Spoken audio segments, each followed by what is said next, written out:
കോട്ടയം ഉഴവൂരിൽ ബൈക്കിൽ സഞ്ചരിക്കവേ അബദ്ധത്തിൽ വെടിയേറ്റ് മധ്യവയസ്കൻ മരിച്ച സംഭവത്തിൽ തോക്കിന് ലൈസൻസ് ഉണ്ടായിരുന്നതായി കണ്ടെത്തൽ.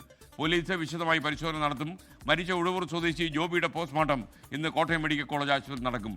ടോബി ജോൺസൺ വിവരങ്ങളുമായി കോട്ടയത്ത് നിന്ന്. ടോബി, ഗുഡ് മോർണിംഗ്, പറയൂ.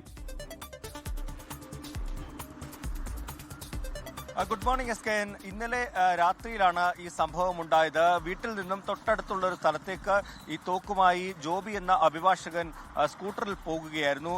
ഒരു കയറ്റം കയറുന്നതിനിടയിൽ ഈ വാഹനത്തിന്റെ നിയന്ത്രണം നഷ്ടമായി മറിയുകയും ഈ തോക്കിൽ നിന്നും വെടി അബദ്ധത്തിൽ പൊട്ടുകയുമായിരുന്നു എന്നാണ് നമുക്ക് മനസ്സിലാക്കാൻ സാധിക്കുന്നത്. പോലീസിന്റെ പ്രാഥമികമായിട്ടുള്ള അന്വേഷണത്തിലും ഇത് തന്നെയാണ് മനസ്സിലാക്കാൻ സാധിച്ചത്. എന്തായാലും ഈ തോക്കുമായി എവിടേക്കാണ് ഇയാൾ പോയത് എന്നത് അടക്കമുള്ള കാര്യങ്ങൾ പോലീസ് അന്വേഷിക്കുന്നുണ്ട്. നായാട്ടിന് പോയതാണെന്ന് ചില വാർത്തകൾ അവിടെ നിന്നും വരുന്നുണ്ട്. പക്ഷേ പോലീസ് അത് വിശദമായി തന്നെ പരിശോധിക്കുന്നു എന്നാണ് മനസ്സിലാക്കാൻ കഴിയുന്നത്. എന്തായാലും ഈ തോക്കിന് ലൈസൻസ് ഉണ്ടായിരുന്നു. നാടൻ തോക്കാണ്. ഇയാളുടെ പേരിൽ തന്നെയുള്ള, ജോബിയുടെ പേരിൽ തന്നെയുള്ള തോക്കായിരുന്നു എന്നുള്ള വിവരമാണ് നമുക്കിപ്പോൾ പോലീസിൽ നിന്ന് ലഭിക്കുന്നത്. എന്തായാലും ഈ വിഷയത്തിൽ ബാലസ്റ്റിക് പരിശോധന അടക്കം വിശദമായിട്ടുള്ള പരിശോധനകളിലേക്ക് കടക്കാൻ, ശാസ്ത്രീയ പരിശോധനകളിലേക്ക് അടക്കം കടക്കാൻ പോലീസ് തീരുമാനിച്ചിട്ടുണ്ട്. ഒപ്പം തന്നെ പോസ്റ്റ്മോർട്ടം നടപടികളും ഇന്ന് പൂർത്തിയാകുമെന്നാണ് നമുക്ക് മനസ്സിലാക്കാൻ കഴിയുന്നത്. എന്തായാലും അബദ്ധത്തിലാണ്, അതായത് സ്കൂട്ടറിന്റെ മുൻവശത്ത് ഈ തോക്കും വെച്ച് കയറിപ്പോകുന്നതിനിടയിലാണ് നിയന്ത്രണം നഷ്ടമായി ഒരു വശത്തേക്ക് ഈ സ്കൂട്ടർ മറിയുന്നതിലും അതിനിടയിൽ ഈ തോക്ക് പൊട്ടുകയുമായിരുന്നു.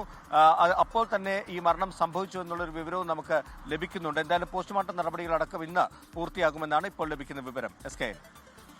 Okay, thank you Toby. എന്തായാലും കഷ്ടമായി പോയി.